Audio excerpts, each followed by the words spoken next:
All right.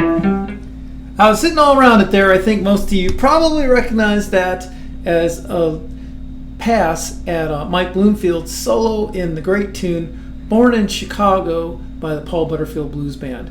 I do love that first Paul Butterfield Blues Band record, and it's kind of the first integrated band for blues with a white singer that ever was. He opened up the north side of Chicago to having blues bands, and really has a place in blues and rock and roll history. That's why they're in the Rock and Roll Hall of Fame.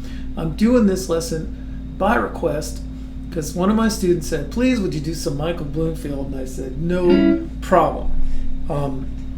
And a lot of his solos are very similar, definitely cut from the same cloth. The real thing about his solos is the attitude and the energy, and that's all right here in this song. I did it a little slow. I'll just go through this song because one of the points of this YouTube channel and these lessons is to, if you're not ready to play at a blues jam, I'd love to get you ready to do that. And that means learning songs. And this is definitely a song that's going to come up in a blues jam, especially if you're in Chicago, but anywhere, because this is just one of the most famous blues songs and a song that so many bands still play. You get requests for it, and it just lives on. So anyway, let's talk about it. The actual song, which is written by Nick Cravenitis, by the way, goes like this. And of course it is faster, but I'm just slowing it down. So it's 7, 5, 6, 7 on the A and D strings.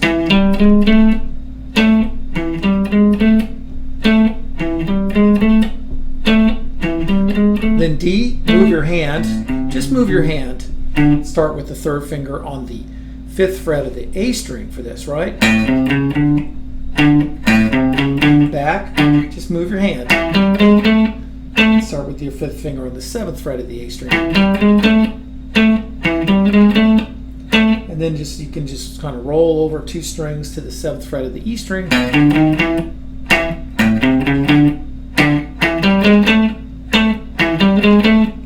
I really like the fills that he goes, and I like the way Mike Bloomfield sort of echoes the vocals sometimes, like when he goes, "He got brave," and he goes, and he either has like no vibrato. A lot of times he has no vibrato, or he really hits you over the head with it, And then another part of Mike's sound is you can hear the sliding of his You can hear the sliding of his fingers on the frets, but I'm getting ahead of myself a little bit. So let's talk about his solo a little bit.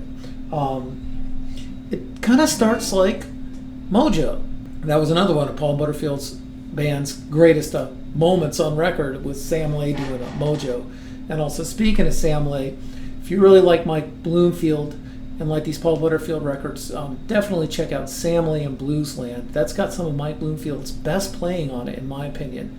But this is more of an intro, just to get the ball rolling. All right, let's talk about his solo a little bit. Kind of starts like Got My Mojo Working, and he just goes flying off, which is another typical thing that Mike Bloomfield does, like on this whole record. So anyway, he goes like this.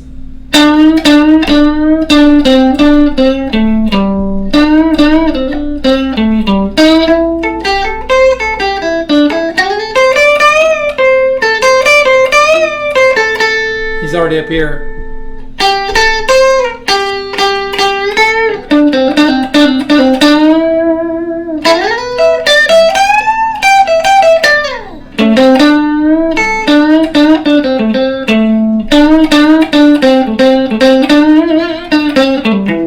Something similar to that.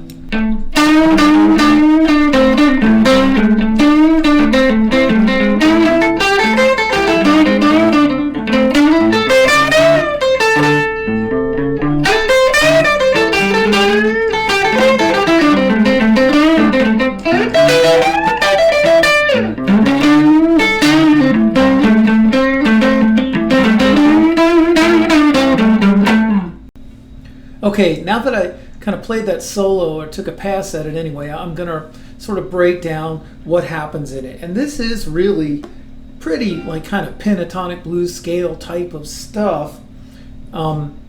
It's kind of like lead guitar 101 in a lot of ways, but it's just put together with a lot of energy and fire. He had just had tons of fire, and that's what brings it to life. It's really not what you play sometimes, it's the way how you play it. So this is the basic components of the notes are kind of like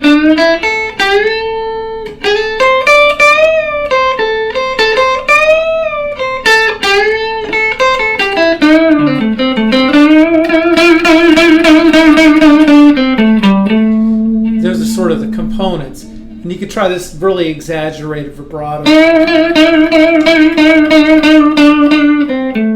And then real simple after that. So the notes are kind of like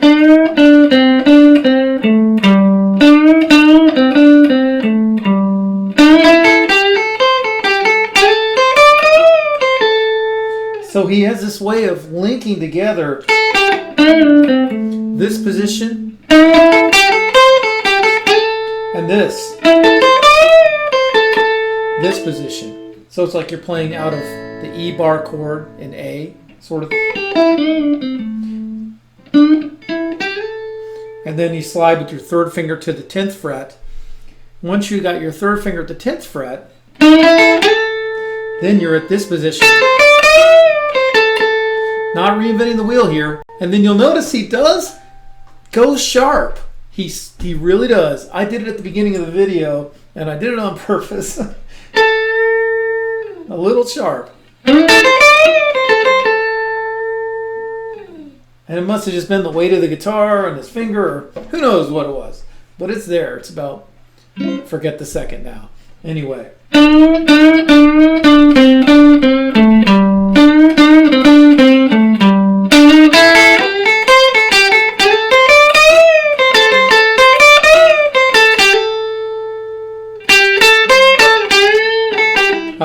I like the way he worked his way back to this area.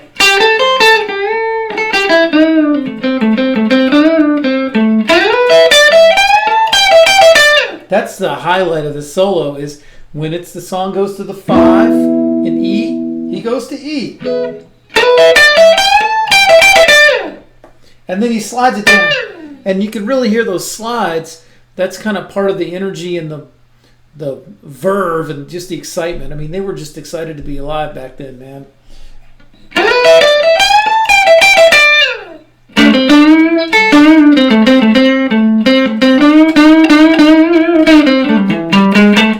And he sort of throws in everything he can at the very last minute with that big vibrato. And it's an exciting solo. And then his fills are really nice. Like he'll go, that's just like, here's your A, and here's your A up here in the, what is this? 17th fret. So then you're going to bend up to that with your third finger, which is on the, let's see, 15, 17, 18, 20th fret, okay? Then try getting a good vibrato in there. And then he answers it. So he does that, and then he does these things. He plays behind the A chord. Like here's the A chord. If you go behind it, then you're at the 15th and 17th fret. And then if you use just one finger on both frets, I'm on the 3 frets up from the 12th, you know, in the 15th fret. Buddy Guy does this all the time too. Well, the blues all right. No one left to play the game. And then later on, he does sort of elaborates on that with this. This is perfect Mike Bloomfield in a nutshell. Just screaming, you know. So it goes.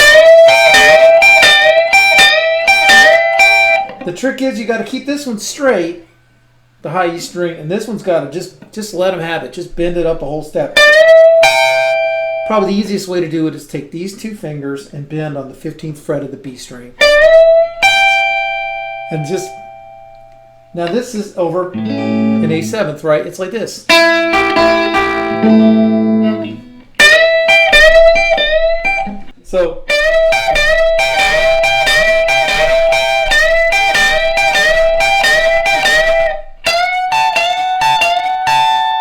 I just moved everything up 2 frets. Do you see how that fits into this? That fits into your 4 chord real well.